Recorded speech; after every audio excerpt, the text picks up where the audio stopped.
Olá, galera, tudo bem? Aqui quem fala é a professora Larissa Stelletti, eu dou aula de Língua Portuguesa e Redação.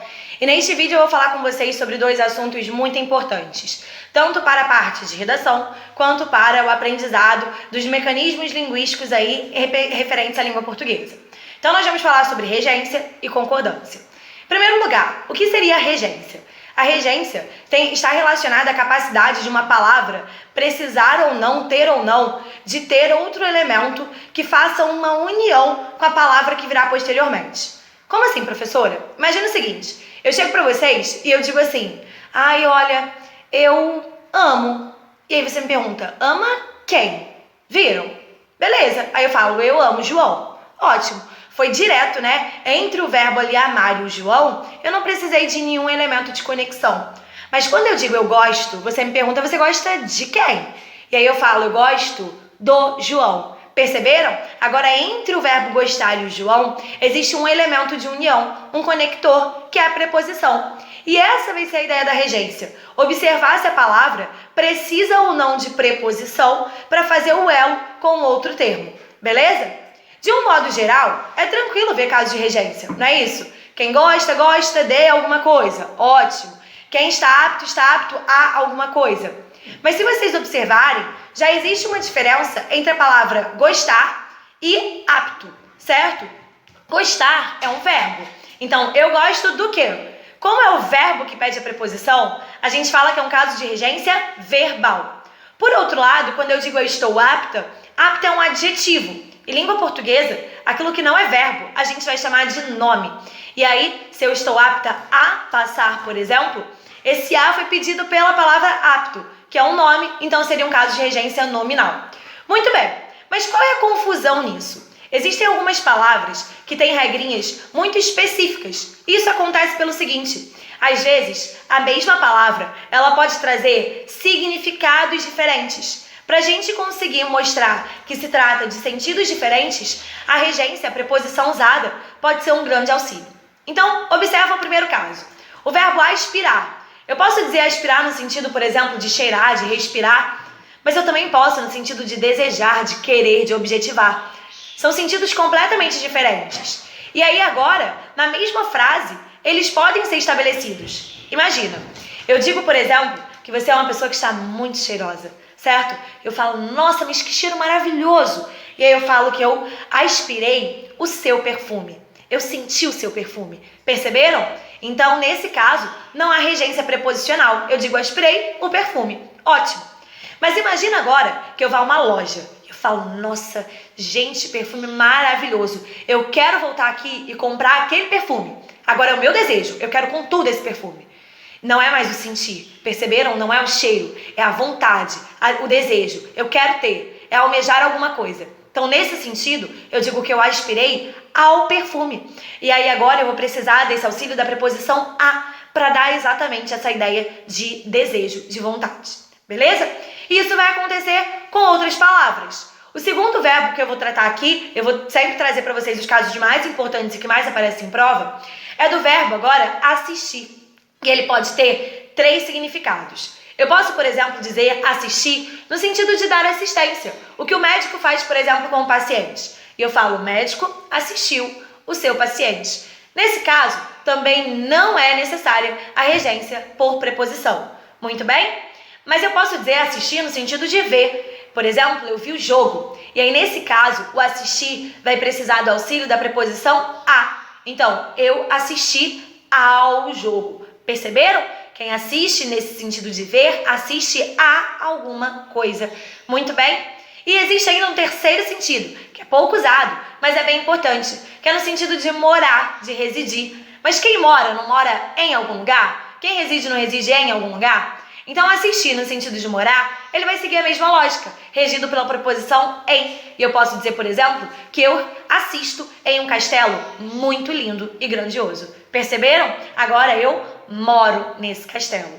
Tranquilo? Vamos ainda para o terceiro verbo, que é o visar. Visar, galera, ele pode ter também 3 sentidos. De dar visto. Eu, enquanto professora, viso as provas dos meus alunos. Eu viso o cheque. Perceberam? Muito bem. Nesse caso, também não haverá regência preposicional. Mas a outra questão, ele pode estar no sentido também de desejo. E se vocês observarem, quase todos os verbos aí que estão indicando desejo, vontade, eles estão relacionados à preposição a. E o verbo assistir vai continuar, visar vai continuar a mesma questão. Eu viso ao sucesso, certo? Eu desejo sucesso. Eu viso a minha aprovação no vestibular. E você vai passar. Perceberam? Mas ainda existe um terceiro sentido, que é visar agora no sentido de mirar um alvo, beleza?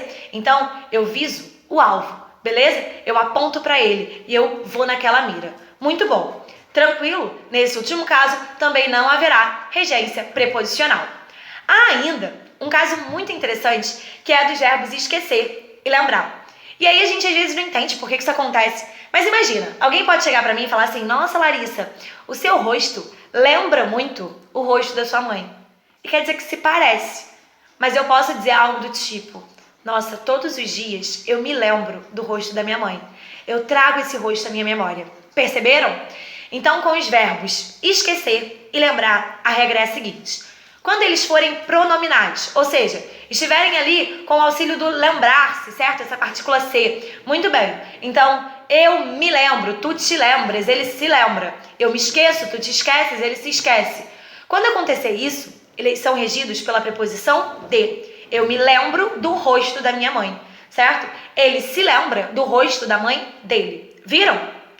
Quando não pronominais, ou seja, não é o lembrar-se, esquecer-se, mas é só o lembrar e o esquecer mesmo, não haverá regência preposicional. Então eu digo, eu lembro o rosto da minha mãe, certo? Ou eu esqueço o rosto da minha mãe. Perceberam? Tranquilo? E tem mais um pra gente fechar agora esses casos especiais, que é a ideia, por exemplo, do preferir. Galera, preferir, quando você diz eu prefiro, é porque é uma coisa em detrimento de outra, não é isso? Já não fica muito óbvio que é uma relação de troca? Muito bom. E aí observa, poxa, você já está numa relação de troca. Você não pode ser pleonástica e dizer que eu prefiro mais uma coisa do que outra. Porque é óbvio que se você prefere, é mais, não é? Então tem muita gente que diz assim, eu prefiro mais sair do que ficar em casa. Não, eu prefiro sair do que ficar em casa. Filho, a ideia do verbo preferir, ele já traz essa substituição. Então qual seria o certo? Você prefere uma coisa a outra. Eu prefiro sair a ficar em casa. Perceberam? Bem tranquilinho, né? Muito bom. Agora a gente vai falar um pouquinho sobre os casos de concordância. O que seria concordância? É a capacidade, por exemplo, de você articular as flexões, normalmente de gênero, número, pessoa, dependendo ali da relação, se é com o verbo ou com o nome. Então, por exemplo, o que seria concordância verbal? Eu digo, as meninas saiu ou as meninas saíram? Provavelmente é o segundo caso, né? As meninas saíram. Excelente. Isso é um critério de concordância, porque o sujeito, que é as meninas, ele vai fazer com que o verbo saíram fique no plural. Perceberam? Então isso seria um caso de concordância verbal, que é sobre o qual a gente vai falar agora. Por regra geral, os verbos concordam com o núcleo do sujeito. Como que eu faço isso, prof? Olha para o verbo na frase e pergunta quem fez aquilo. Você vai achar o sujeito. E aí você vai fazer a concordância entre o verbo e o sujeito. Beleza? Então, por exemplo, eu digo, o crescimento do Brasil é assustador. Qual é o verbo? É. Quem é que é? O crescimento do Brasil. Vai ser o sujeito. Tá no singular, o verbo fica no singular. Mas existe exceção? Existe. Normalmente ela não é por uma justificativa gramatical, mas é uma justificativa de uso ou de sentido estabelecido. Exemplo, primeiro caso, as expressões partitivas, que aparecem muito em prova. O que é uma expressão partitiva? Quando eu digo a maior parte, a minoria, certo? Cerca de. Essas expressões, elas estão no singular. E de um modo geral, o verbo fica no singular. Então eu digo a maioria saiu. Mas quando essas expressões, elas, por exemplo, indicarem, estiverem com um especificador, e esse especificador estiver no plural, eu posso colocar o verbo tanto no singular quanto no plural. Então eu posso dizer, a maioria dos jogadores saiu, concordando com maioria. Ou a maioria dos jogadores saíram, concordando com jogadores. Perceberam? Tranquilo, né, gente? Muito bem.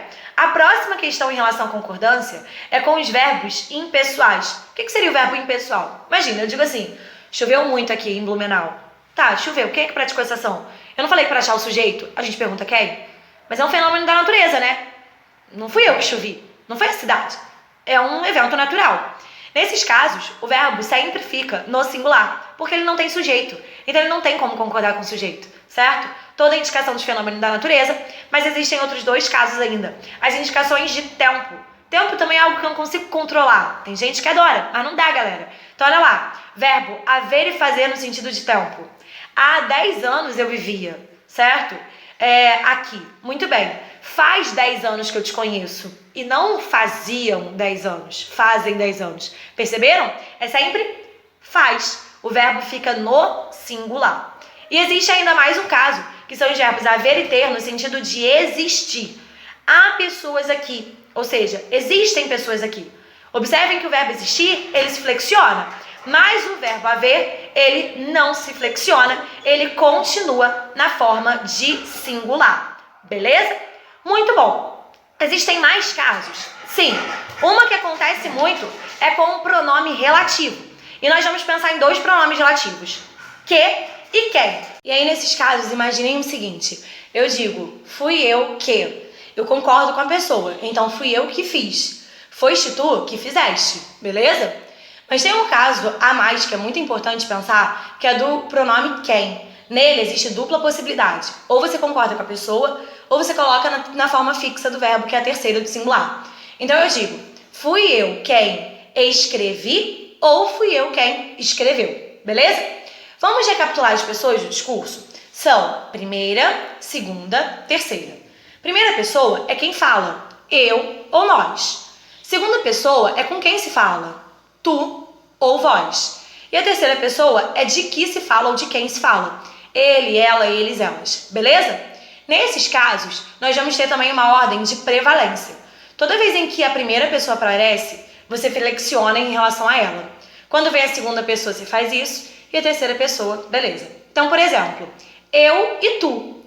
Aí, olha só, eu tenho eu e eu tenho tu. Prevalece a primeira pessoa, como são dois, vai pro plural. E eu digo eu e tu fomos ao shopping. Beleza?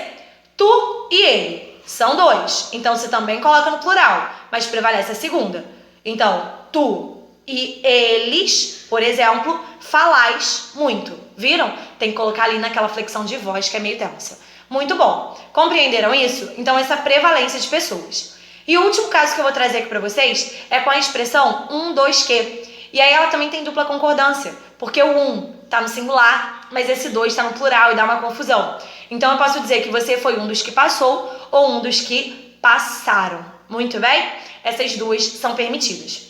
Para a gente fechar, eu vou falar um pouquinho agora sobre o caso de concordância nominal, que é quando todos os termos referentes ao substantivo precisam concordar com ele. Que termos são esses? Artigos, adjetivos, pronomes. Então eu digo, por exemplo, que as minhas aulas são variadas, beleza? As minhas e variadas concordam com a palavra aulas, beleza? Que é um substantivo feminino, plural. Alguma dúvida? Nesse caso, a ideia é mais geral, mais tranquila. Só que vocês têm que tomar cuidado só quando houver mais de um substantivo relacionado ao adjetivo. Então, por exemplo, se eu digo assim, estavam rasgadas, beleza? Aí é o adjetivo. Estavam rasgadas as minhas blusas e sapatos. Se eu uso rasgadas, parece que só estavam rasgadas as blusas e não os sapatos. Eu concordo com o primeiro termo. Eu posso concordar com todos os dois. Então, estavam rasgados minhas blusas e sapatos, que aí prevalece a ideia de masculino. Perceberam? Então, a ideia é, quando houver mais de um substantivo, você pode concordar com o núcleo mais próximo ou com todos eles, se você quiser se referenciar a todos eles. Beleza? Tranquilo, galera? Foi fácil de entender? Acompanhe aí com o PDF, façam os exercícios, que eu acredito que fique mais fácil de vocês entenderem tudo isso. Beijo grande e até a próxima!